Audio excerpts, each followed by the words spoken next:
Hello everyone, Daria here, and welcome to episode number 107 of the Slow Russian Language Podcast.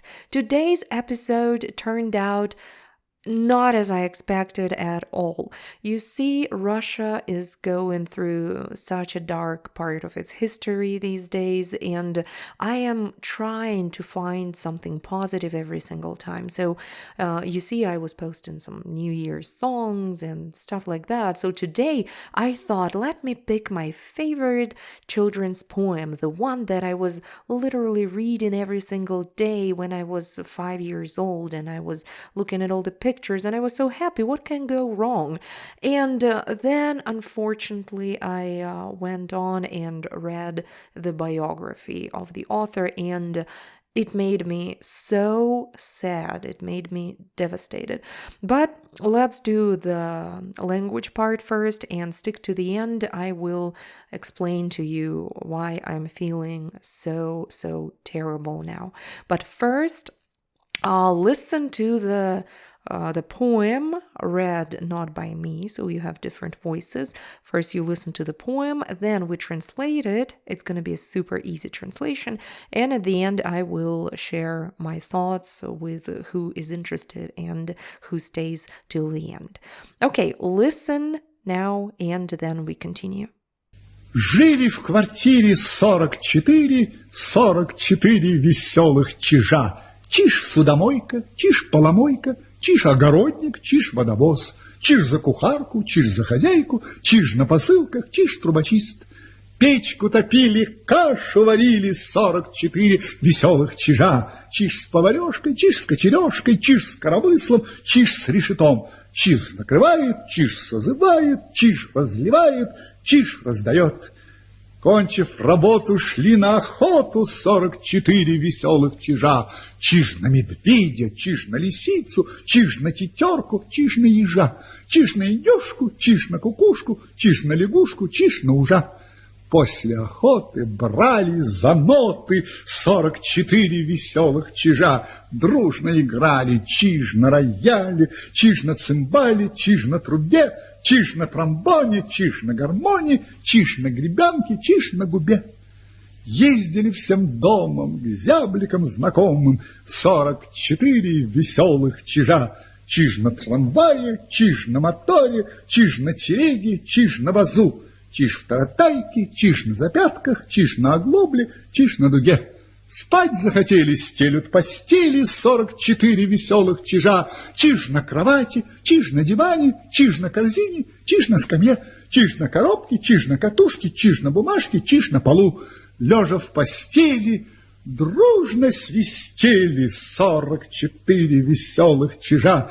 Чиж-трити-тити, чиж-тирли-тирли, чиж-дили-дили, чиж-тити-ти, чиж-тики-тики, чиж-тики-рики, чиж-тюти-люти, чиж-тю-тю-тю. Okay, now to the translation. The poem itself is called 44 Merry Siskins. And I guess almost nobody uses this word siskin on a daily basis because in Russian the word chij, nobody uses it too. So it's quite a rare bird, but who knows? Let me know if you ever saw siskins in your life, because I have not. So 44, 44. 44. The beginning of the poem. Lived in an apartment number 44, 44 Merry Siskins. Жили в квартире 44, 44 веселых чижа. 44. So the number of the apartment is 44. Жили в квартире, номер, да, 44. 44 веселых чижа. We use genitive case after numerals, right? And remember, after 2, 3, and 4, 2, 3, 4, we use the singular form. For example, 4 кота, 4 cats. 4 телефона, 2 дома, да, 2 houses, 4 phones, 3 микрофона, 3 microphones. We use the singular form here. Хорошо. As for pronunciation of the word чиж itself, don't forget that the voiced consonants like ж, з, д, or the ones that are voiced, they become devoiced or unvoiced. Remember, we have pairs. Ж, ш, д, т, з, с. So here, чиж ends with zh, but when we pronounce it, we use sh, чиж, чиж, чиж. So чиж-судомойка, чиж-поломойка. Чиж-судомойка, Siskin the dishwasher, Siskin the floor washer, Siskin the gardener. Gardener, in Russian, it can be садовник, because the word garden is сад. However, in the poem, it's огородник. And огород usually it's different from the sad. Well, the difference is that огород suggests that there are vegetables growing, that it's not for the aesthetic purposes, it's for growing food specifically. Garden in general, sad, usually it's for beauty purposes. You grow flowers or you grow some beautiful bushes or some apple trees. That would be the garden sad in Russian. Огород is something to grow potatoes, tomatoes, carrots. That's огород. So Чиж-огородник. And Siskin the water carrier. Чиж-водовоз. Then we have an interesting construction with the preposition за. Чиж за кухарку. Чиж за хозяйку, we use the accusative case. And this construction means when you are acting as someone or when you are replacing someone today to do their duties. For example, я сегодня за маму. I'm here to replace mom today. When a kid would be, doing some house chores, when their mom is absent, they can say я за маму. Or when you have a substitute teacher, they can say я за учителя, and we use accusative case. So here, Siskin for the cook, Siskin for the mistress. Mistress, not the mistress in terms of affair kind of a mistress. The mistress meaning the hostess of the house. Yeah, the owner of the house, mistress. So чиж за кухарку, чиж за хозяйку. So хозяйка is mistress. When you own something, you are the mistress of the house. Хозяйка. Siskin on parcels. Чиж на посылках. It's the wrong translation, I guess. I used the Google Translate, to be honest with you. Let me correct it real quick. On parcels, it would mean the literal meaning that he's sitting on the parcels. However, на посылках, that would be something like a messenger boy. На посылках, meaning you send him somewhere. Посылать, and so he delivers something. Чиж на посылках. Siskin the delivery boy, let's say it like that. And the chimney, Siskin, somebody who cleans the chimneys, it would be трубочист. And then we moved to some verbs. They stoked the stove. Печку топили. Cooked the porridge. Кашу варили. 44 веселых чижа. 44 Merry Siskins. Here, again, word order, flexible word order. We use accusative case first. Here, the noun. Кашу, porridge, кашу варили. You see, we drop the noun and pronoun completely. We don't say они варили кашу. We drop it because we already understand who is acting. We don't need to repeat this. So we just say варили кашу. Or in Russian, can be any order. Кашу варили. Yeah, so you can replace words wherever you like. Кашу варили 44 веселых чижа. Siskin with a ladle, чиж с поварешкой. Siskin with a spoon, чиж с кочережкой. Кочережка is not exactly a spoon, but I don't think there is a special word in English. So let's just use the spoon. Siskin with a rocker. Чиж с коромыслом. Again, I have big doubts that коромысло is a rocker in English. I'm not sure how to translate it.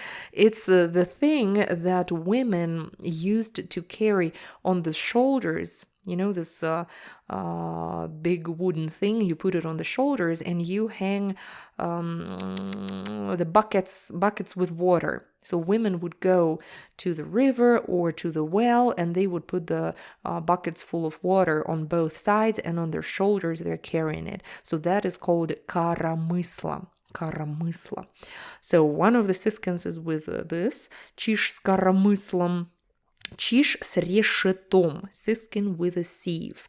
Чиж с решетом. And then more verbs. Чиж накрывает.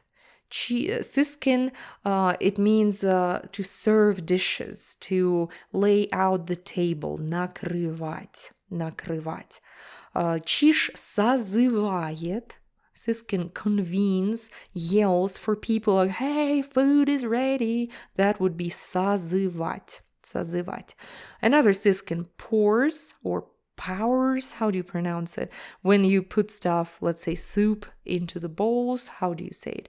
In Russian, we say разливать. Разливать. So чиж разливает. And another Siskin is giving it all out. Yeah, distributes things. Чиж раздает. Раздает. And moving on. After they have finished, they went hunting. Кончив работу. So after work. Кончить in Russian, it's quite a dangerous verb if you use it out of context. Like the verb to come in English, it can be used in a sexual way. Кончать. Кончать. But also it means to finish something. And usually we would say закончить. Закончить. Without the za, if you use кончать, it's usually the sexual way. It used to be okay in every meaning, but these days Russian usually it's only the sexual slang. Кончать. Yeah, better not to. Especially it's funny when in class one of the students on the test they would yell "Я кончил," and it would be like, "Oh, I've come," in the sexual way. So people who are on a higher level would giggle and all that stuff. So be careful with this. But the general meaning is to finish something. Here it is finishing work. Кончив работу, шли на охоту. They went hunting. Охота. Hunting in Russian, охота. Охота. And the verb to hunt, охотиться. Охотиться. Шли на охоту 44 веселых чижа. And then Siskin for a bear. Чиж на медведя. На медведя, again, accusative case. На медведя. Siskin for a fox. Чиж на лисицу. Лисица is a fox. Siskin for a goose. Oh, goose, not goose, grouse. That's another bird. Чиж на тетерку. And Siskin for a hedgehog. Чиж на ежа. Siskin for a turkey. Чиж на индюшку. Siskin for a cuckoo. Чиж на кукушку. Cuckoo in Russian is кукушка. Кукушка. Siskin for a frog. Чиж на лягушку. And Siskin for a snake. Чиж на ужа. And in English, this a list of animals kind of doesn't make sense at all. They seem quite random, but they all rhyme in Russian. Listen. Чиж на медведя, чиж на лисицу, чиж на тетерку, чиж на ежа, чиж на индюшку, чиж на кукушку, чиж на лягушку, чиж на ужа. So you see, they are there on purpose for a reason. Okay, after hunting, they took up their notes. 44 Merry Siskins. После охоты, after hunting, после охоты, they took up notes. Notes meaning musical notes. Musical notes, those musical symbols. Брались за ноты. За ноты. 44 веселых чижа. And they played together. Дружно играли. Дружно comes from the word друг, friend. Друг, дружно, meaning not just friendly, but all together, kind of together in a happy way, дружно. Siskin on the piano, Чиж на рояле, Siskin on the cymbals, Чиж на цимбале, Siskin on the trumpet, Чиж на трубе, Siskin on the trombone, Siskin on the accordion, Чиж на тромбоне, Чиж на гармонии. And гармонь, or the common word is гармошка, гармошка. It's not exactly the accordion, because the accordion has the, how do you call them, the keys, like piano, black and white on one side, and round buttons on the other side. And гармонь, гармошка, it has round buttons on both sides, so it's not exactly the accordion. Sorry. Okay, Siskin on the comb. I'm not sure if it's the right word. Comb is for brushing hair, right? So how do you call the one when you blow air inside and it plays? Kind of, I don't know how to say it. It's the one, we call it like the lip harmony, something like that. Губная гармошка. Губная гармошка. It's the small one. I don't know. I'll have to look it up. Okay. На гармоне, на гребенке. The whole family of birds, meaning, went to visit a familiar bullfinches. I'm not sure about this because, again, I've never seen these birds. In Russian, it's зяблик, bullfinch, зяблик. Ездили всем домом. The entire house went to visit their friends. Зяблики, да, ездили. 44 веселых чижа. And then we review all the transport. Siskin by tram, Siskin by motor, Siskin by cart, Siskin by sled. Чиж на трамвае, prepositional case. We say on the tram. Чиж на трамвае. Чиж на моторе. Чиж на телеге. Телега is a cart. Чиж на вазу. Воз is something like a sled. It's something that horses would pull. Воз. Then Siskin in a tarantass, Siskin on comma. This one I don't know. Again, commas, let me correct it. This Google Translate is playing a joke on me. That's why I usually never use it. But today decided to take it the easy way, and here I am paying for it with the wrong translation. На запятках. На запятках, it means the back side, again, of the cart. На запятках. And we also have the word comma, запятая. So Google Translate decided that the Siskin was writing on the commas, like writing signs, right? Punctuation signs. That's not correct. Again, Siskin on another sled, Чиж на оглобле, Чиж на дуге, Siskin on a bow. And again, these are all old words, parts of the cart. So kind of I don't think you need to bother to remember them. Okay, they wanted to sleep. Спать захотели. I would translate it as they became sleepy. They were tired, became sleepy. Спать захотели. За usually adds this meaning of starting something. So they started to want to sleep. In English sounds weird, but that's the meaning. To start wanting, kind to be tired, to become sleepy. Спать захотели. They are making their beds. Стелят постели. You might know the word кровать, the bed, but also we have the word постель. Постель is basically the same meaning, but usually it means this area where you sleep.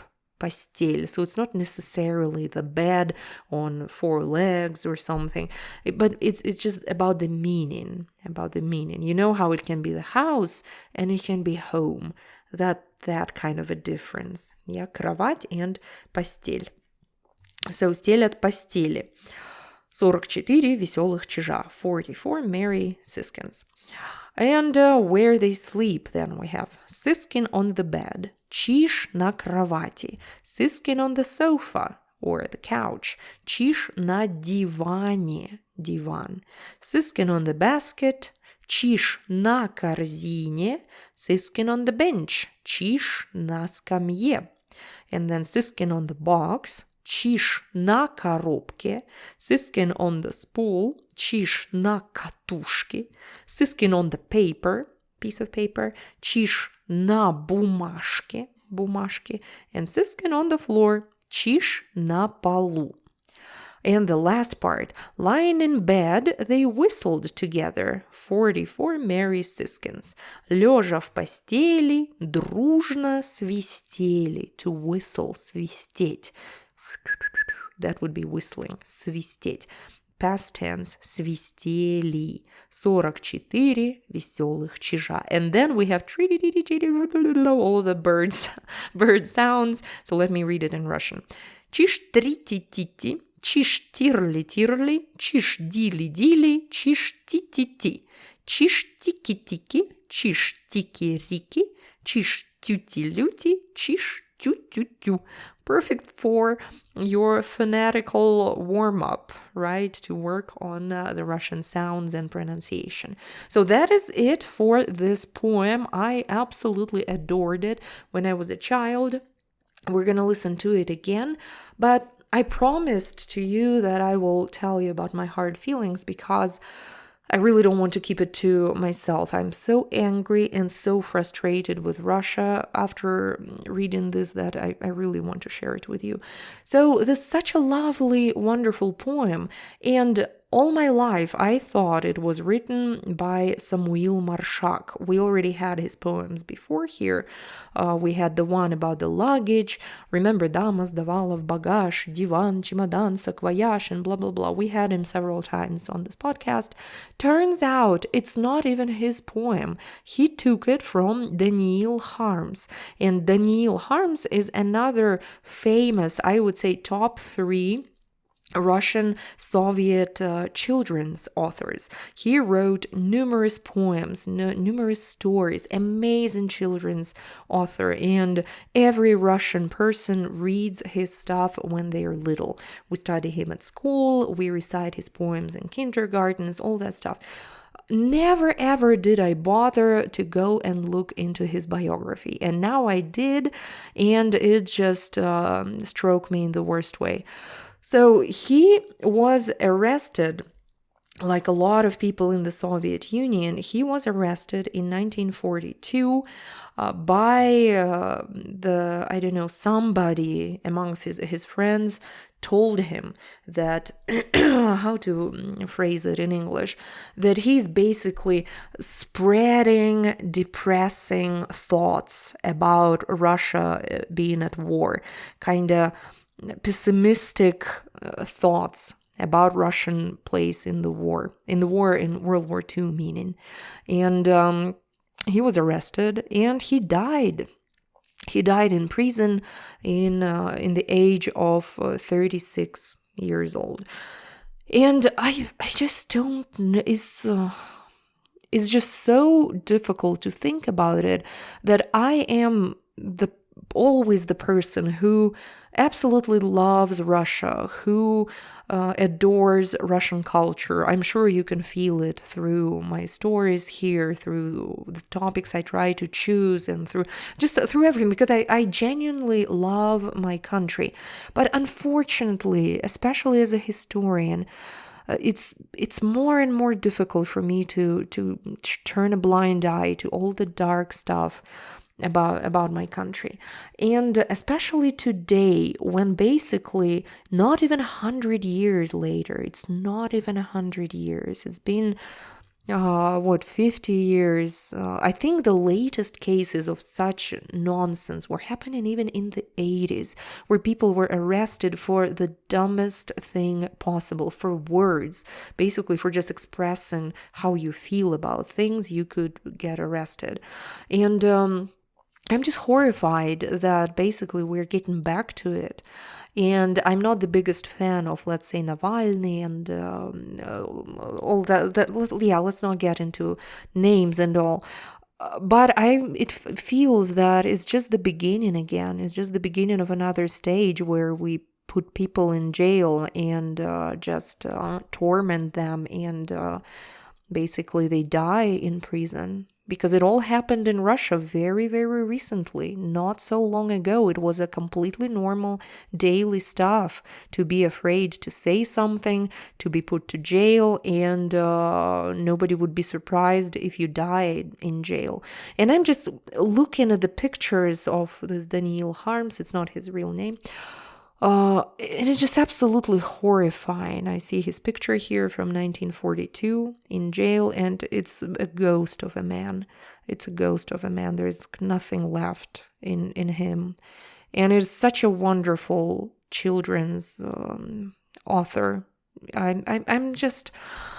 I guess I just took it so personally because most of all of my favorite childhood's poems belong to him, and only now at the age of 35 I bothered to even look into his biography, and I realized that he died being the same age as I am today, just for words, just for saying that he thinks that the Soviet army, Soviet military is doing something wrong. It's just horrifying. So, yeah, that's what I wanted to share with you, that there is always something happening behind the scenes. Might be a super positive children's poem, happy, and something completely dark can be behind it. Just like in modern day life, unfortunately. So that's it, I guess. I will turn on the poem again for you. Hopefully after translation you'll be able to understand more. And if you want to learn more about Russia and about the Soviet Union and about the repressions and all this dark era of Russia, I have a special course, not the language learning, but specifically cultural course. It's called Understanding Russia, where we talk in details about history, about culture, about everything. So please check out the links, and I'll be really happy to see you in my course. Now, to the positive part, please enjoy the poem, and thank you very much for listening. I hope to see you in the next episode of the Slow Russian Language Podcast. Пока-пока. Жили в квартире 44 веселых чижа. Чиж-судомойка, чиж-поломойка, чиж-огородник, чиж-водовоз, чиж за кухарку, чиж за хозяйку, чиж на посылках, чиж-трубочист.